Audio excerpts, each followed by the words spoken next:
Bienvenue à toi dans ce temps sacré, ce temps consacré seulement à ton bien-être, à qui tu es et à ton être essentiel. Nous allons cheminer vers des petits actes symboliques, des choses ensemble. Nous allons avoir besoin de matériel. Il s'affiche à l'écran, je te laisse prendre note pour t'installer confortablement avec tout ce matériel. Pour ce processus, fais confiance. Tu n'as qu'à recevoir, ressentir, accueillir, te laisser guider avec confiance. Les choses vont s'opérer naturellement. Je te souhaite le meilleur pour ce cheminement.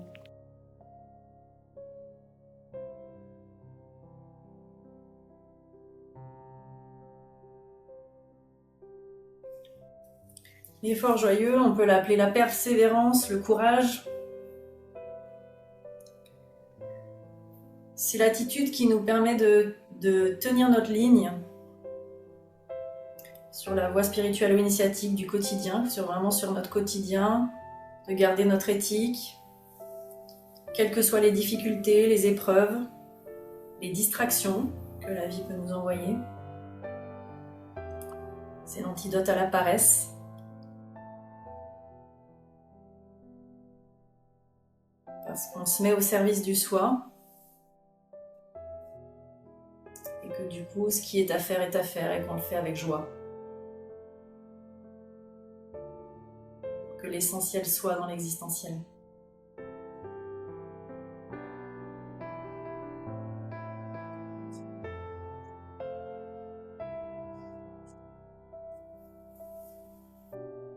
Pareil chez les bouddhistes, donc il y a trois définitions, trois aspects de l'effort joyeux.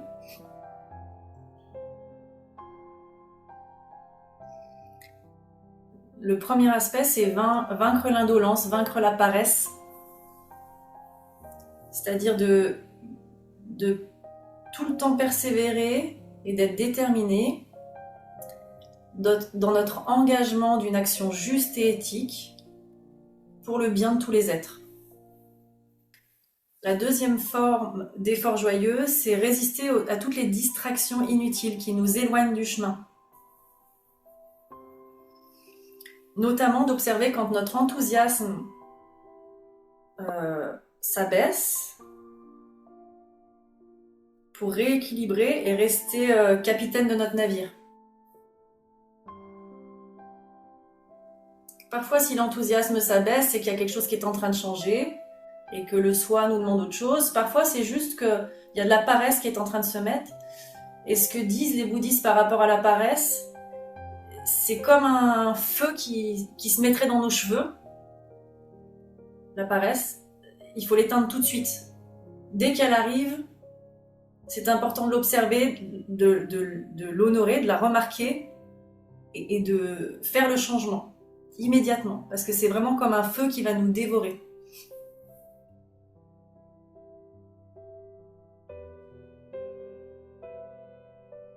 Et la troisième forme de persévérance, d'effort joyeux, c'est le fait de surmonter le découragement.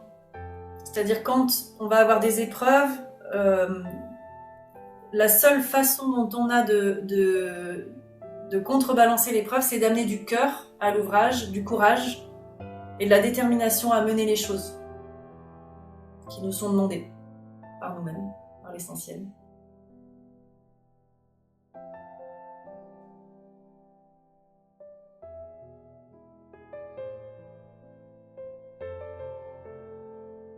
Donc pour mettre en œuvre ça à l'intérieur de vous, vous allez noter sur votre carnet une résolution, un rêve, et la persévérance, c'est l'antidote à la paresse dans le sens où l'enfer est pavé de bonnes intentions. L'enfer est pavé de bonnes intentions. C'est-à-dire qu'on peut mettre beaucoup d'intentions dans notre liste des bonnes résolutions du 1er janvier.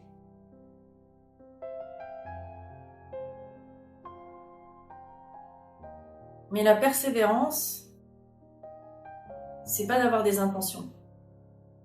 C'est de mettre en œuvre. Joyeusement. Dans une action enthousiaste. Et puis vous allez écrire la première action concrète que vous allez faire demain pour la mettre en œuvre.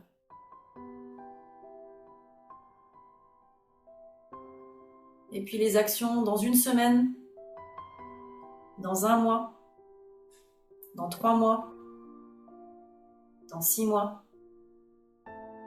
dans 1 an. C'est-à-dire l'objectif ou le rêve, c'est le haut de la montagne.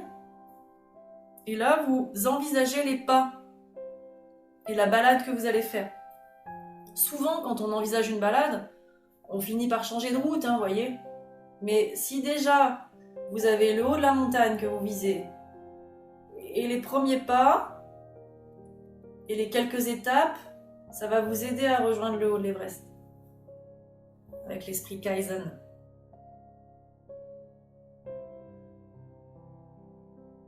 Prenez le temps dont vous avez besoin pour répondre à ces questions. N'hésitez pas à mettre pause et à reprendre lorsque vous serez prêt ou prête. Une résolution, un rêve, une action à concrétiser. La première action concrète à faire demain, dans une semaine, 1 mois, 3 mois, 6 mois, 1 an.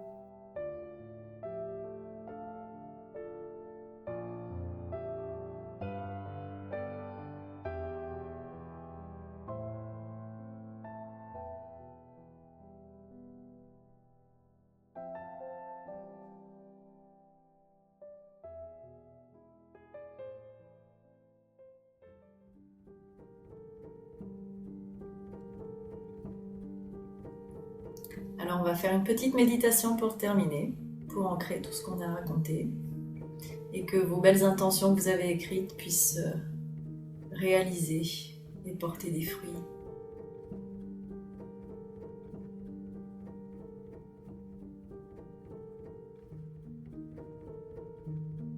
Respirez bien.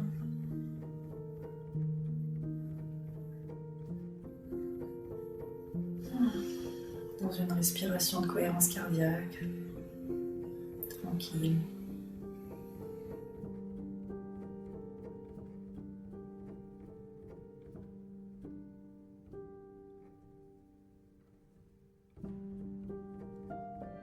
Sentez-vous, visualisez-vous, imaginez-vous comme un arbre,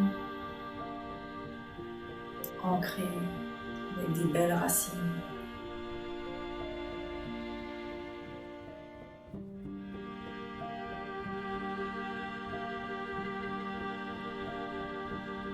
Dont les branches sont pleines de toutes ces résolutions, de toutes ces intentions, toutes ces volontés, dans les petites ou grandes choses que vous avez écrites, dont la principale.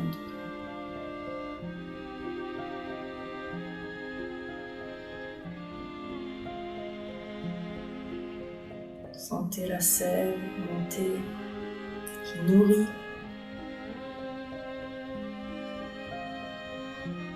ce rêve, ce projet.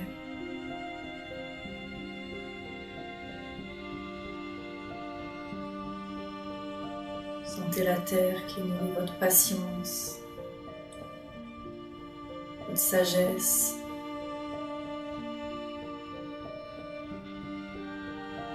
votre faculté à capter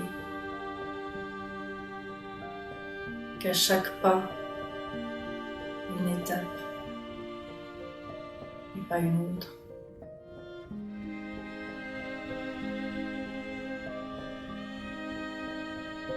Sentez les feuilles sur vos branches, les fruits,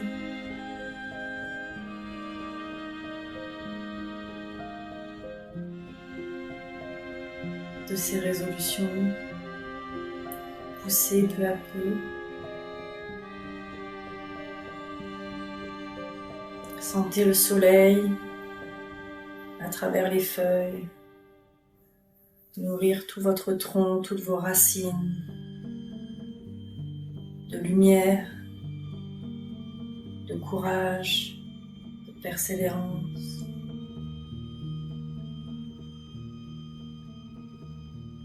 Sentez que cette terre et ce soleil viennent porter les fruits dans leur expansion, dans leur maturation.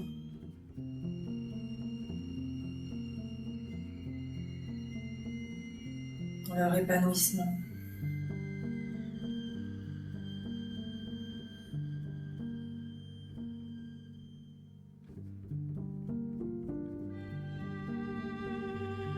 Sentez la lumière du soleil vous baigner.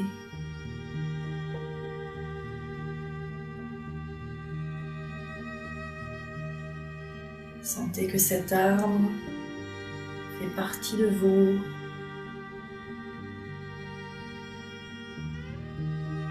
Qu'il est dans votre plexus solaire.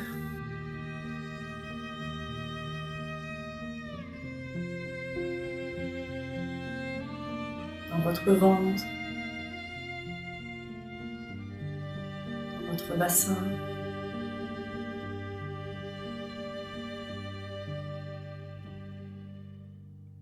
À travers ce bassin, ce ventre, ce plexus solaire,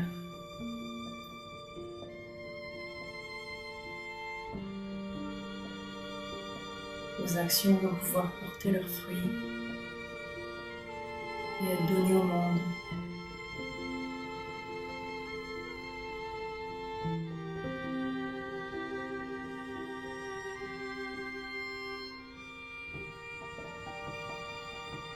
Respirez.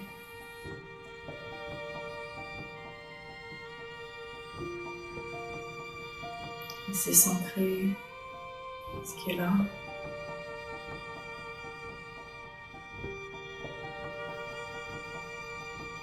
Voilà, prenez le temps de revenir.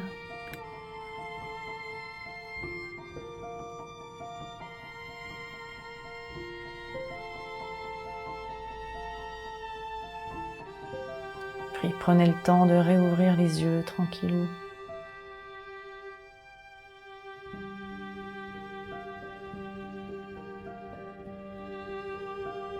Merci pour ce moment de partage.